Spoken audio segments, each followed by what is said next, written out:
Ta-da!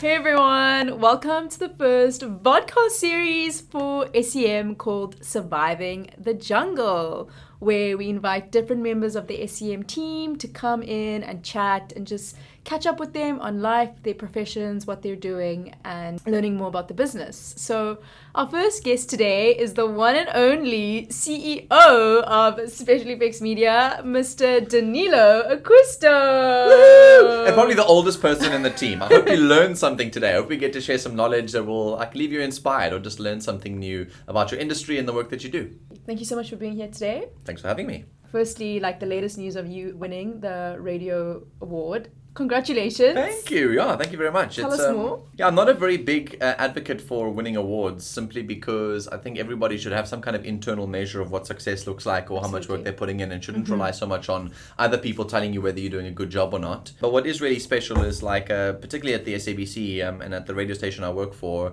there isn't a lot of energy or gees or, respect for craft. It's quite busy. It's quite stressful all the time. And so to have some kind of external recognition, at least it's just a badge to say, hey, we did that. And it's cool to put down on the books that I'm a award-winning radio DJ, which I think is so cool to be able to put out there and say out loud. So we're very grateful. The team worked really hard and we've got a lot of room still to grow. But very grateful. It was really exciting. Thank you. Yeah, what a cool CEO. Someone that can do everything. Yeah. Or be very ADHD, whichever you wanted to interpret it as. Just around how did you balance the two? Running a business in South Africa, the team growing so much this year in particular, and having this second full-time job on the side. How do you do it? So it's clear to say that it's not a full-time job. Luckily, radio it consumes 3 hours on my Saturday, and that's about it. And I think the nice thing about having it be a weekend radio show is that it doesn't bleed into my weekday life. So I really am fully dedicated to the business during the week, and then sort of have only that 3 hours. And I really, even running this business, the work that I do is fun. I love what I do. So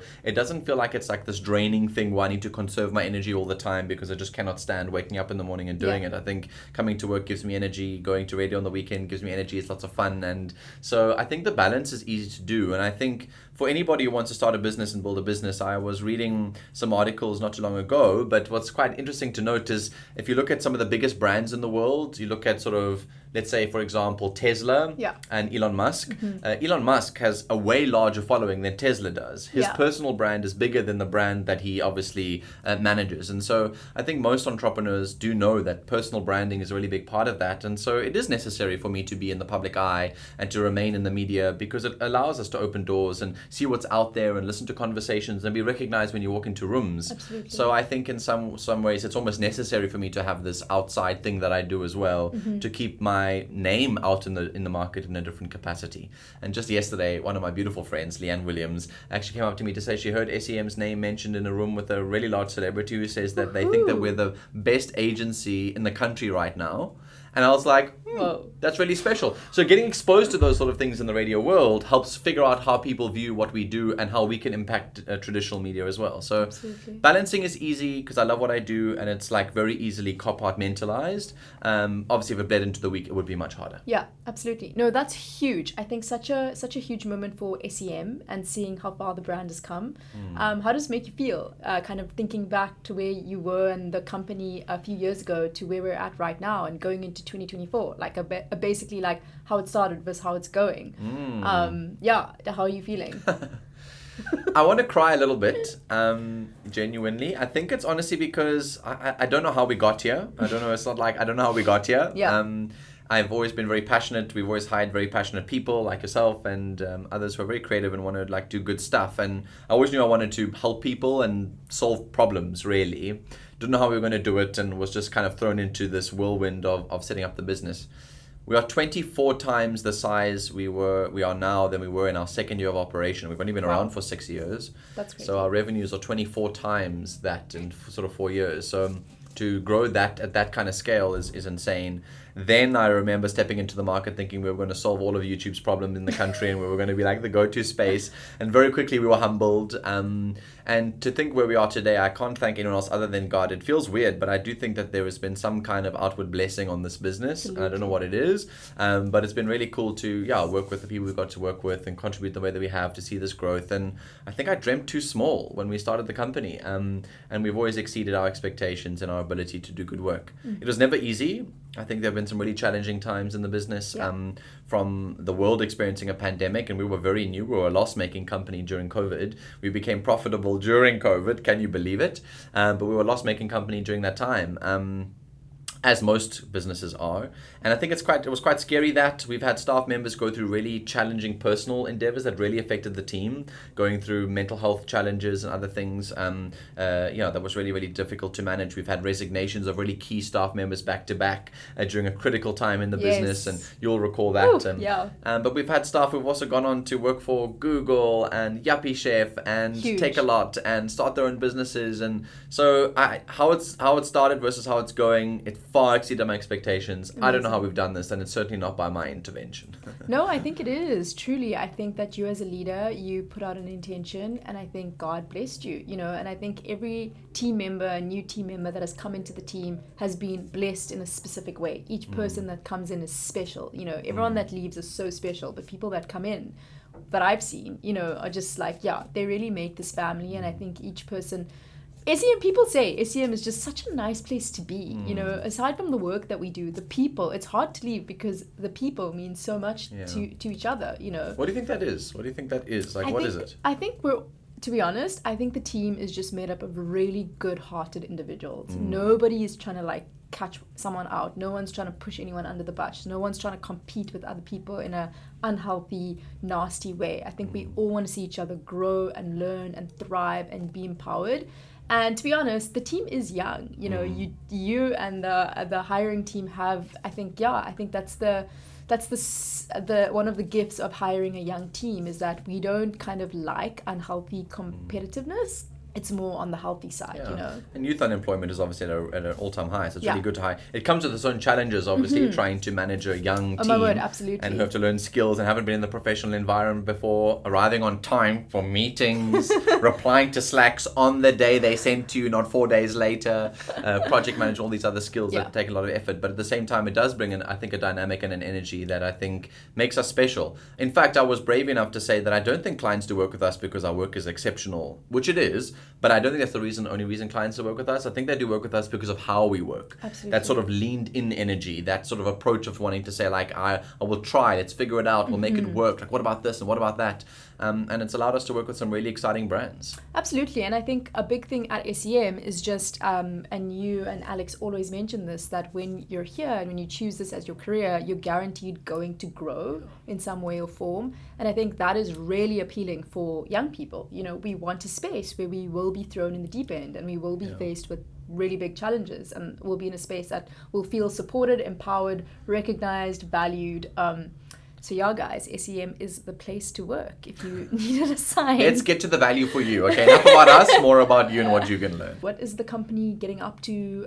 What's coming for us? We're very much focused on quality improvements within the business. We are hiring very strategic roles into the company that are senior in the strategic realm to make sure that whatever we're doing is indeed world class. Yeah. We've got a 3 to 5 year plan to expand it to other African territories. Oh my word. And to be able to support the continent. Which will be really exciting. Yeah. The first step really is about ensuring that whatever we do is scalable and the quality of our work is worthy of being able to deliver that at a global scale. And so we are going to try and, for the first time, submit awards. I do recognize that if we wanted to start working with some of South Africa's premier brands in the content space, they often do make their selections of agencies to work on their projects based on who's winning awards and who's in the market. So it's all about case studies, service delivery, and awards. And what I love about award submissions, it forces teams to look at case studies. It forces them to look at the work that they do. Is it effective? Does it drive the value that you said it was going to drive? And was there a good return on your ad spend or return on your investment? And we don't do that enough as marketers. And I think it's really important to do that. And so I'm excited for that. That's a big priority for the new year. Some other things that I'm interested in is AI and its integration into the work that we do. Obviously, we're a video specialist business. We manage a lot of social media platforms, and I would probably say that our business is too manual at the moment. There's so much opportunity to automate a lot of the work that we do and to leverage the power and efficiency and creativity of AI tools in project management and content outputs, to be able to leverage how we can take our content from here to one level up, either more efficiently, like imagine us creating reels and things for clients from static images just by quickly chucking them into AI software and generating them out with VO. So there'll be lots of opportunity for us to do that. And I think really just maturing the business for the sort of 3 to 5 year plan. We have a really cool client. Don't know if we can say too much about it just yet, but it is one of the biggest streaming platforms in music that's asked us to work with them on a creator program. So that's to come, and hopefully many more projects with brands like our YouTubes and My Schools and Caesar Stones and all the other big brands we get to work with. Absolutely. I think that sounds so exciting. And just a note on the AI side, everyone's speaking about it. People think that it's coming, but it's already here, you know, and I think a lot of people see it as like a big threat to the industry, but I think specifically, I think in marketing, like it like allows you to work hand in hand as human beings, you know, like AI can only do so much, and that's when the human being aspect comes into it, especially in the creative realm. So I'm really excited, especially because my role is very like content driven. So I'm really excited to see how we can explore adopting AI into the system and into the mix. Yeah, absolutely. I think people forget that AI is not a new technology. I mean, Google's been leveraging this since the sort of 90s, I think, in most of the technology. And the big transition that happened in education from reading manual books to being able to search for anything you could want to find on the internet through Google, really AI is the same thing. It's provide learning models for you to be able to make what you would usually take you lots of reading to go and find, which is the right article, to be able to summarize that in seconds. It's not a threat to the industry. It's a quality improvement measure from our side. It's either to make our work more efficient or to improve the quality outputs of our work. And as the industry in the digital space, and you guys need to know this really, is to kind of understand that personalization in advertising is really the most important measure now, to feel like I'm being personally spoken to. And brands cannot create 10,000 assets for their 10,000 different customer segments across the country. AI can, and instantly and cheaply. So there is a lot of opportunity to just improve the work 100%. That we do. Also, just speaking about some of the work that we've done, this year has been really incredible. We've really had some big projects that have really allowed us to excel and flex our creative skills. And one in particular that I want to speak about is The Masked Singer. I was on that project, and I just want to say it was so incredible to be like with a young team working on a very creative project. And I think because the show was such a short period, you know, it really allowed us to like do as much as we can and really experiment with different content types. So I'm really excited for season 2 if there is one. But that was a really proud piece of work for me. Anything that has stood out for you that the business has done this year? Any project that's really been like, It's very difficult to be able to pinpoint one, but I love the fact that you brought up these TV properties, because South African television and the broadcasters and rights owners have not leveraged social media very well in the country, simply because I think it is overwhelming, and I think the way that the industry is structured goes towards TV rights and ownership and financing, and then social media fits under sort of marketing. And we've been really trying to focus our energy on changing the market's mind that social media is way more than just marketing for the TV shows. You can mine data of audiences through the TV properties. You can get instant feedback about what people think about the show, how they feel about the content, what they're enjoying about it or not, and make changes to the show in the moment. And so working on those projects really stretched our company. It stretched the industry a lot and really opened up new doors to what we do and recognizing the need for our work in the market. So we're looking forward to working with more TV properties in 2024. So I am proud of The Masked Singer. I'm proud of Prime Media as a business for taking this huge leap, and looking forward to Deal on a Deal, The Masked Singer, and some really exciting other TV properties in the new year, which hopefully we'll be able to work on. The Super Drive project from a production perspective was one I think I was really part of the team for. I still see our production team walk past the big billboards in the malls and stuff and see their work on screens. And I think that project again pushed us beyond what we were used to doing, because we used AI voiceover in that advert. Amazing. We really worked with Cheslin Colby, and it was so cool to work with the Cheslin Colby. And then before he was a World Cup winner, we knew him before, okay. Before he was famous. And so that project I really think made people realize, like, all eyes are on SEM right now. We're working with some of the most exciting brands in the country. I mean, every project that we do, I feel in some way is special. This Made For You project that we're doing with YouTube, speaking to, I can't believe it, like our first workshop that we're running with creators had like 2,800 creators on one call. And our company Wise to nurture Africa's creative voice, and what better way to nurture Africa's creative voice than in 2,800 creators at a time. And they all reported back to say they learned something new. And so those projects inspire me, man. It just reminds me that we're needed. We needed to be here. We need to do more work, and there's lots to look forward to. But many exciting projects this year. Absolutely. And just touching on the creator economy, that's something that we're very passionate about at SEM, and we pour a lot into it. Let's speak about one creator, influencer, celebrity that's really stood out for you this year. It's an interesting one because I sit on the IAB Influencer Marketing Committee, and we're trying to help build frameworks and guidelines for the markets to be able to mature how we deal with influencer marketing here. We often look towards international trends and articles and things, but I think we need more localized data and localized support.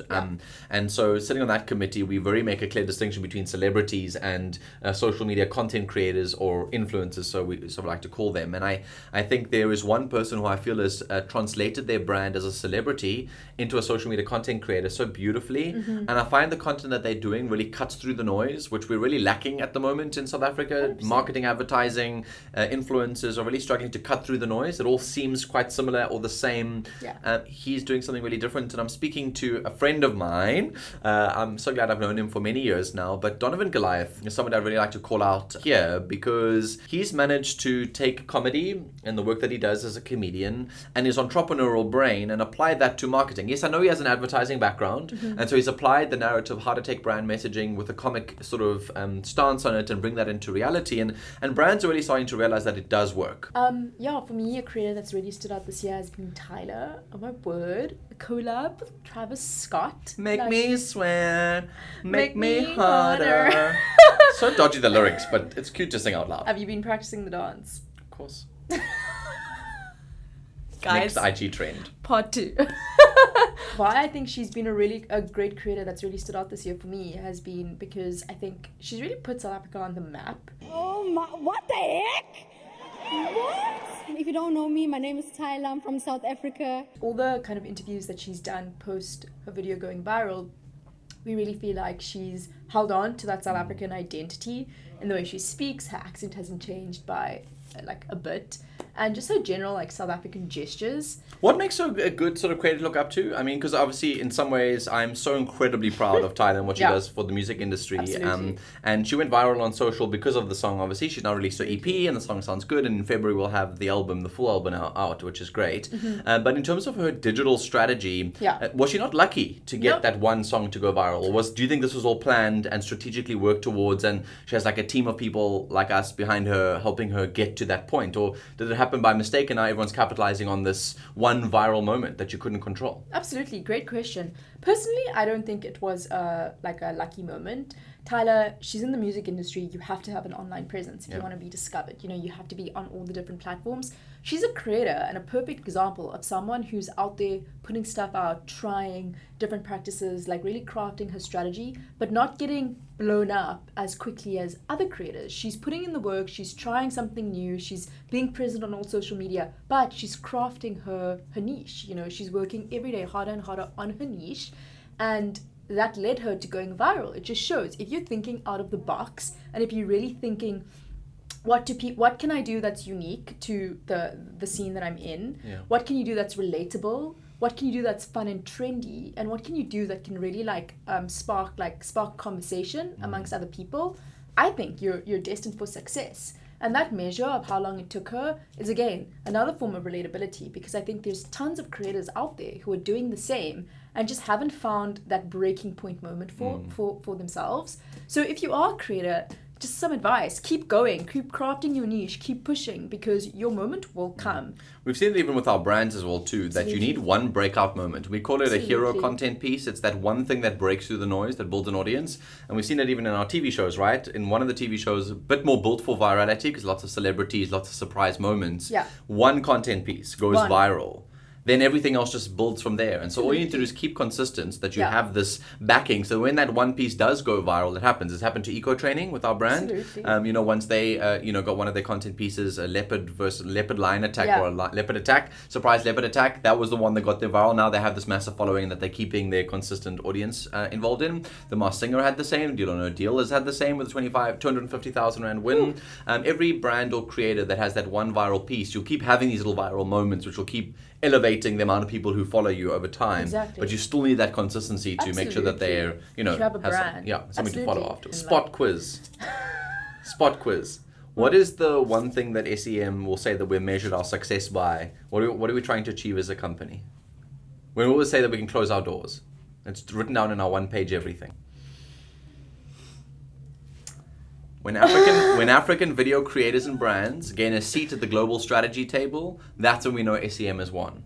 And so our job is to really help nurture more Tylers, more opportunities for more of these creators to be given a seat at that global strategy table to show that there is so much available here. So our why is to nurture Africa's creative voice, and how we win is to ensure, well, our sort of end goal will be, our big, hairy, audacious dream is if video creators and brands make a seat at the global strategy table. So yeah, guys, find the Tyler in you and keep going. So we know something big is happening in your life in the new year. A wedding! Yikes! Donations welcome. Thank you. My fun GoFundMe page is on screen. Jokes, I don't have one. But we're gonna just play a little this or that, a game now. Some of the team have put down some questions that they'd love to know more about. Of course, if everything is gonna be a surprise, just this can be a very general conversation just around like your wedding preferences. But first question is, day wedding or night wedding? Definitely day. It's in fact not even going to be day. It's going to be a morning wedding. We want to have a morning wedding. Okay. Live band or DJ? Oh gosh, live band. I am a sucker for choirs and for orchestras. I just cry the minute they start playing. And so there will definitely be that sophisticated sip on the champagne but also eat cook sisters kind of vibe about it. So there'll have to be a DJ towards the end, you know what I mean? But there will definitely be live band. Okay. Kids or no kids? Dog or human? At this stage, I would love to have children, but I think just economically and the way the world is moving, it's a further down the line pipe dream. Okay. And then big lavish wedding or small intimate wedding? Neither of the two. It'll be big, but not lavish. Okay. We have lots of people who love us and who we love. We want there. But it definitely won't be lavish. I think we're going to try and make this wedding unlike that which we know. It's very untraditional. We are untraditional people. We want people to feel welcome, warm, and enjoy themselves. We're not going to disappear for 2 hours to take photos frolicking in the wheat fields, holding each other awkwardly with our veils flapping. None of that. So it's going to be a lot more casual, fun, celebratory, and hopefully large enough. Amazing. And then buffet style wedding or plated? Buffet style. We want like harvest tables, we want kuss sisters, we want mimosas, we want to have people just like choose what they want, picnic, enjoy, hang out, no formalities. Okay, amazing. And then the last question was... Are you fired? No. Not yet. Not yet, Raisa. 2 more weeks. Guys, I'm going to be here for a while. No, the last question related to your wedding is... Are your doggies going to be the ring bearers? Which one? My doggies will not be the ring bearers because Danny will not be appropriate for the wedding if you want to arrive at the wedding and leave the wedding. No, they won't be around. I think I want to... they stress Marco out, and I stress my partner out quite a lot because he wants to make sure that everyone's having a good time and he's quite conscious of everybody else. So no, the doggies won't be there, unfortunately. Maybe we'll take some cute photos of them after the fact. Please do, we want them in that photo shoot. Okay. Thank you so much, Danilo, for your time today and for the conversation. Really, what an insightful conversation. I'm feeling so motivated about the industry, about SEM, and really looking forward to seeing all the wedding content. Yeah, thank you. And obviously, if anything that we've shared today or I've mentioned today that you want to ask more questions on, you're welcome to just pop them in the comment section. I'll make sure that I try and get a response to you as soon as possible. I'll personally go in and try and find those responses and get them to you. It also helps us inspire like what kind of conversations we need to be having as a business that will help you. And looking forward to having those later on. I hope this is not my last time on a podcast. This is fun. Well, we've got many other guests in line, so hope they get better coffee. But yeah, guys, thank you so much for watching. Please subscribe to our channel. We're going to be posting all our podcasts here and many fun and exciting guests to come, learning more about SEM. But yeah, thank you so much and see you in the next one. Bye. Click that subscribe button, and while you wait and do that, quick rapid fire question. Type of coffee, cortado or cappuccino? Flat white. Flat white, cortado for me. Sweet person or a savory person? Sweet. Interesting. Yes. See you later.